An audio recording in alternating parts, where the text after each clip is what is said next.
Welcome back to another episode for Dream Aesthetic Podcast. Thank you everyone for tuning in. Okay, we are in our 5th episode today and we have our special guest, 2 special guests today, which is the Dream Aesthetic Classic Champion, Mr. Fadzhairi, What's up? and the Dream Aesthetic Runner-Up for Dream Aesthetic Classic Runner-Up 2023, Mr. Ralph. Yep. Thank you guys for being here today. Welcome to the Dream Aesthetic Welcome Podcast. to Dream Aesthetic Podcast. Thank you for inviting us. Thank you. Pleasure. Right, Yep. so I think without further ado, let's start with introducing yourself. Fadzhairi, let's start with you first. Introduce yourself. And how many years have you been in the fitness industry? Okay, hi guys. I'm Faz, also known as Ghost in the industry. So yeah, I've been fitness line for about 10 years right now. So 10 years started from when I was 26 years old, 10 years ago. So I started out just wanted to be a healthy guy. I was fat previously, so because of being fat, I wanted to look good as I was working I was working in the airport as a customer service agent. So I just wanted to look good. I signed up for my first Anytime Fitness membership. So, while doing there, I'm just doing normal fitness like any average Joe just does in the gym. So, yeah. And anyway, it's because of, I had an accident like few years back before I went into Anytime Fitness. So that causes a lot of mobilities and muscle issues and stuff like that. So I treat it as a rehab kind of thing for me. So, Okay. yeah. So you mean like going to the gym is more like a rehab for you? Yeah, because not many people might know this, but I've actually have a lot of multiple bone traumas. So I actually broke my femur, my ankles, my elbows, even my pelvis. So I actually was... Even then, he pulled off to train so hard and being a champion. Actually, that's amazing. Yeah, That's thanks, amazing. man. So yeah, because of all that, I felt really weak. Yeah, before I jumped into bodybuilding, I was What ashamed. something drive you suddenly? You say you have a lot of injury. You went there for rehab. What is the trigger point that changed you to, boom, go into these competitions? I think it's because of influence. So when you go to the gym, the gym community welcomes you. So you gain a lot of friends down there. Even Ralph, I didn't know him until I went into the bodybuilding scene. So getting influenced by the bodybuilders around you, it makes you so curious of what is bodybuilding. So from being a rehab kind of guy, going into fitness and suddenly going into bodybuilding, it really takes a lot from me. I would say it's because I need to learn everything through myself. Not everybody has the same injury as mine. Not everybody have the same kind of mobility or angles that they have to go through training. So I have to adjust it for myself. So from airport, customer service, then you move forward to gym, Starting gym. starting gym. Okay. Yeah. And you were not thinking of competing also No. this year? Not yet, yeah? Not yet, right? Not yet. Yeah, I Yeah, think okay. it was like after 2 years of being in the normal gym state, Then you start to then think I about started to competing. like, I try. So what really actually opened me up into the bodybuilding scene is, I would quote a name, it's actually Daniel Azman. Mm-hmm. Oh, see, that's See, I amazing. told you, Yeah. I told you that's Yeah. how inspirational Daniel Yeah. Azman is. But Yes. I was inspired by him, but I wanted to beat him. So that's good. That's Yeah, good. that's also good. The Yes. healthy competition. Yeah, because Yes. in 2017 he won the overall champion, right, for fitness Ironman. So in 2018, I started to like, hey, I want to be this guy. Okay, nice. I want to be this guy. I want to beat this guy. Mm. Nice. So that was the focus. Oh, nice. Yeah, I want to beat this Beat him, guy. I want to yeah. beat this guy. Yeah, that's But nice. yeah, my focus was down there. I know that I couldn't get a first placing because it's my first experience into men's physics scene. So I humbly put myself down that, okay, I don't get a first placing, it's okay. I just want to be Daniel Azman. Nice, Mhm. nice. Yeah. Okay, what about you, Ralph? Maybe introduce Yeah. yourself. Okay, so I'm Ralphael. Right, I've been training for like 14 years now. Wow, 14 years. But That's I a only long just time. lately really just joined the fitness industry where I'm now a PT. I'm doing personal training. Before that, I was like, oof, I did many different jobs. Yep. Names? Also, I used to work in a nightlife. One. And Bouncer? No, I was actually running a whole club. Oh, whole club. Yeah. Oh, So I which was club is running a that? club, 360. Okay. Yeah, and then after that, I opened my own bar. Mm-hmm. And then I was running my bar for a while. And then after that, due to shareholder things and internal stuff, shut it. And then after that, later I was a guest relations at 1880, where I was hosting a lot of clients and a lot of high profilers there. And then after which, then I was offered a job in the fitness industry, which I then took up lately. Yeah. So trading wise, I guess how I got into it, I used to play a lot of sports, from hockey, soccer, rugby, and you name it. But I realized that most of the sports are all team sports, and I just felt it wasn't an individual thing, because you always have your friends there to like push you and like drive you and all that. And I think the main focus of why I went into bodybuilding was because of I used to be actually an introvert guy. So I couldn't even order food back then when I was young. I would walk and look down, But when I went to the gym, I felt that was my comfort zone. Yeah, so I got very comfortable, and then from there I slowly grew, and I enjoyed myself in the gym. Always after the pump, and you feel good. You walk with your head up, and then I realized, I got better. I was able to talk to people. Because back then I was like, man, I couldn't Gym talk to really anybody. changed your so lifestyle. the gym really changed my life, because I was a skinny fat guy, man, really. And I told myself, if there was something that I needed to change my physique, or else, I'm going to suffer this for the rest of my life. And I was like a depressed kid, so it was bad. And it was good. I guess the good thing was that I realized it when I was young, when I was like in secondary school, that, I had to do something about it.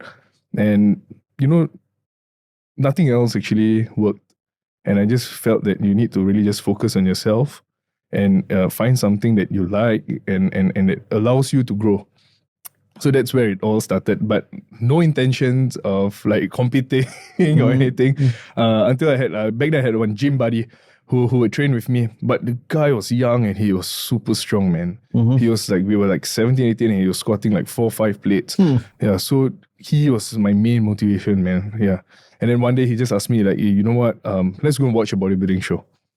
Then Which year was this? So this was like 14 years back, right? You were saying? It was back in, I think, 2010. 2010, Yes, 2013. that was, I think, the first show I watched at Kallang Stadium, We watch you. Yeah. I've seen you on stage. Yeah, of course. Way back then already. Yeah. Like all the OGs, all that. No, I tell you, I saw you. I noticed your presence. So I've been I there. just didn't get the chance to actually. Yes. So I've been there for like the longest time, actually. I've been watching shows and all that, but I just didn't know when was the time that I was going to compete. Yeah. And I did my first show in 2016. Finally, it was a journey actually, because I got really fat. I was from 70 plus kg. I went up to 126 kg. Yeah, I think this will be a very interesting story. Yeah, this will be very interesting story. I brought down my weight all the way back to 75, and I competed in the bodybuilding, and it was already like an international show. I went out with like Indonesia and stuff. And for my first show, I was like, man, that was tough. And that was back in Naba, back in 2016. So I went in with an open mind. I didn't know what to expect, but of course everybody wants to win, right? So you just come in the best condition and whatever you can do at that time, because it's your first time. Yep. And then from there, I was competing, I think, every 2 years before COVID, but still wasn't good. It was like screwed up because there was a lot of things that I didn't know. And how many events you competed so far? I think only 5. I actually stopped fitness for a while when I had my bar and I was busy with school. So 5 events. What about you, Fadzhairi? How many events you joined so far? 7. 7 events. Yeah. Don't plus Dream Aesthetic is 6. Yes. And yours 4. 4. Okay, Dream Aesthetic is a very new event. Yes. And you guys competed in many stages before. Yeah. What you all see in the first event? What you all make you to compete in that first event? The money. Yeah, actually, let's be honest. Let's be honest. The price was very attractive. I mean, I had people asking me, I was like, hey, Ralph, why would you waste your time and compete at a local show? Because I was doing NPC and all that. I was like, then I was like, you know what? somebody recognize something. $1,000. If you win, you get good stuff. Yeah. No harm trying. Why not? Just go in, since I'm already on prep, and why not just do the show? Because finally somebody is like giving something. Because really back then in all the other platforms, you don't get anything out of it. Yep. Right? What do you get? Like you say, just a trophy, and then you just hang it up. And what else happens after prep? Nothing. Yeah. Athletes all go back to their off season and just wait for the next competition, and there you go. And that's why I guess the fitness industry in Singapore is barely coming up. It's everywhere the same, I feel. It's like they have this kind of mindset thinking that only Singapore industry we have this kind of mind, whatever you say, but it's everywhere. Even I believe you have competed in overseas event. What you receive over there is just the same thing over here. And then the money that you guys spend is a lot of money. It's a lot of money. Yes. Yeah, but so only I want to know this. What's your vision goals? What is your both vision goals when you compete for an overseas event? What are you expecting rewards? Or are you expecting, what is the reward you all expect? Because we do everything for a reason. We don't want to do this just for free. Because free means we don't want to spend $5,000-$6,000 and putting our health on the line, sacrifices our time. But you guys did actually. We did actually. Yeah. Not you guys, we did actually. Yeah. So what is in your mind when you do all this? Maybe Fadzhairi, you tell me first, since you're beside me. So before Dream Aesthetic comes, right? It's not Dream Aesthetic over there. So as an athlete, what you all actually want? Okay, for me personally, to be an athlete, definitely I want rewards, recognition, to be recognized, to be appreciated of, or to be acknowledged of what I have done for myself and for the industry. Definitely monetary returns, I would say this is based on logical, okay? It's logic and reality. Every athlete who competes is not just about competing. It's either passion or you want returns. Be in terms of a sponsorship or money. Or all these are actually what you want as an athlete. You don't compete athlete just to, I compete. Okay, that's it. But this is what happening for years. Yes. This is what happening for years. Our fellow athletes, even ourselves, myself, we want to actually showcase our community. It's not the world. We can't say the world. Mm-hmm. Our community over here, that we are trainers. We have a good physique. That means we have good knowledge. But in return, the clients, we have to go and hustle and find. Yeah, true. Yeah. Definitely. So with this in our mind, what actually, when we competing time, what's in your mind? Is you're okay with it? We are okay to actually, whatever is we are going to receive, we all okay with it? I would say, right, for myself, I treat it as a positive thing that every time I compete, I get to know the people who are like local competitors and stuff like that. So I get to know these people and make them my competitors. See, that's only competition world, Yeah. See, but what is the profit over there? Yeah, I mean, it's self-satisfaction. To be honest, one thing is definitely self-satisfaction that I have achieved something, but I know that I'm not getting anything. It's self-satisfaction. What about you? For me, I compete to market myself. Okay. It's Self-satisfaction, and I would then, say, yeah. you can show your transformation. Mm-hmm. You post it on social media. People look up. They look up to you, especially those who can't get a physique and be like, how this guy did it. Yes. And then the next thing they know is like, I want to know how this guy did it. Yep. And then they come, they engage you. And then they look up and say, are you like doing PT? And then that's how we monetize our money. Yeah, that's how we all do it. And you know what? If you realize if you are a trainer and you don't have any form of transformation from something, I think it's very hard to sell. I think that's the keyword actually, transformation. Because transformation is, something big. And people always will be interested to find out like how did you do. Talking about that, because I remember you were once, went quite viral with your own transformation, and that was the 2016. That is right. I remember like even the Storm, you were in Storm, right? They say like from obese to become a bodybuilder. This guy lost 50 kg in 11 months or something like that, right? Yeah. So that is actually that kind of story is what is like what we call the transformation, and that's what sells, and that's what people want to hear.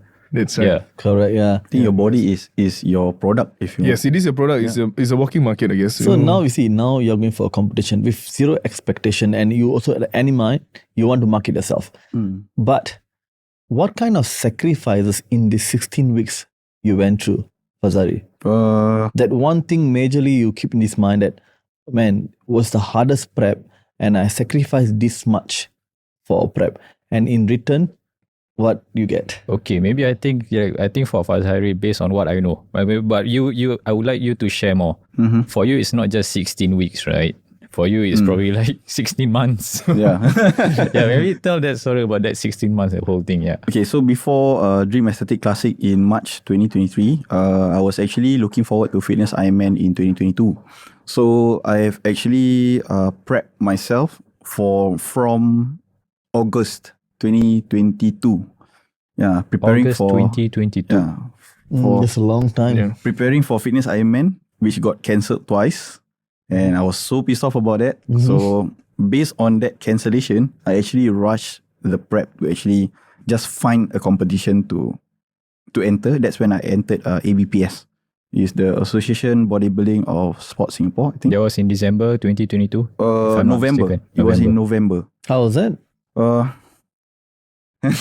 Okay, we got it actually. Yeah. Let's be open. Okay, It's a